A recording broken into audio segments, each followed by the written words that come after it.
He sees himself as a strong man, an alpha male, someone who really doesn't get pushed around. And all of a sudden, he's getting pushed around. He's being slandered in his mind by Donald Trump, and he's being pressured by Donald Trump. And that's not something he normally allows to happen. But instead of responding, No, Bill. President Putin was not pushed around by President Trump. And he doesn't see himself as a strong man.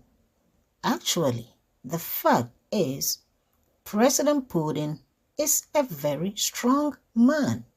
Let that sink in, Bill Browder.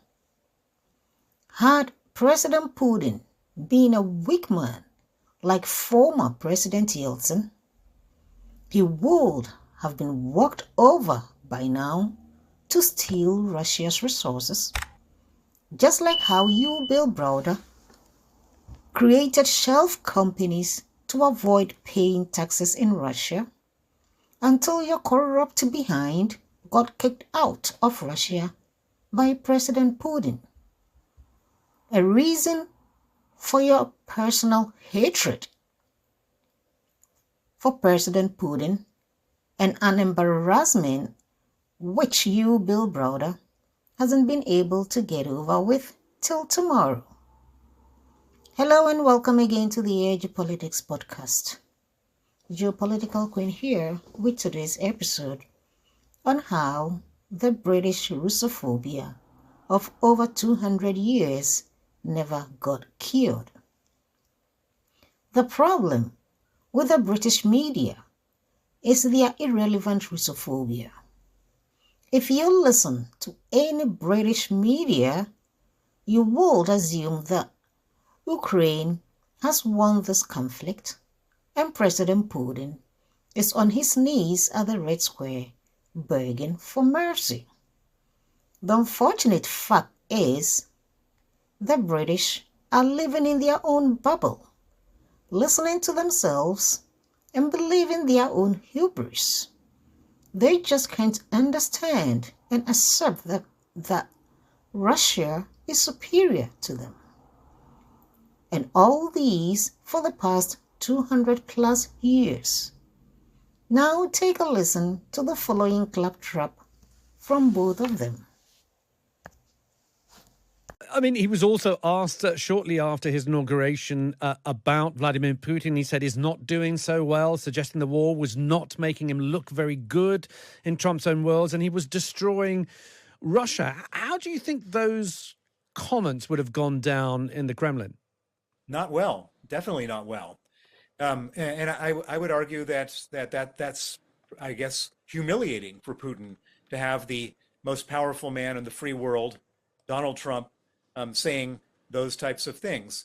What's interesting is Putin's response, because Putin, he really doesn't like being humiliated. He's negatively, he ignored it. He completely ignored it. And he made a very unusual statement, which was that basically saying that he thinks Donald Trump is a very smart man, a very powerful man. And most interestingly, he said, and he thinks, Vladimir Putin thinks, that the 2000 U.S. presidential election was stolen from Donald Trump. Yeah. Something that Donald Trump, of course, very much thinks himself. And so here you have, this alpha male on steroids, Vladimir Putin, becoming a beta male, basically ignoring the ultimatum and coming up with some, kind of flat. Now, this is not alpha male on steroids, as Bill Browder is trying to claim here, but this is lunacy on steroids. Bill Browder and his warmongering British hosts were expecting President Putin to have responded to President Trump in some harsh tone for some escalation. No, Bill. Vladimir Putin is a seasoned and matured diplomat, as well as a respectable statesman who is not looking for fame and clickbaits like a narcissistic Donald Trump. Russia is not one of those nations that the United States can just push around or threaten and expect Russia to cave in. It's never happened and it will not happen.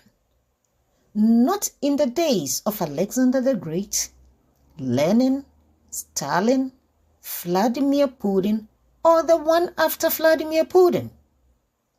Hopefully, Bill Browder will learn to come to terms one day that President Putin and Russia in general doesn't care a hoot about his obsession with Russia and will continue to ignore non-entities like him and his British media for a very long time. So what do you think? Are the British media and corrupt business cheats like Bill Browder worth any response from President Putin? Well, kindly leave your comments in the comment section below, and thanks for tuning in.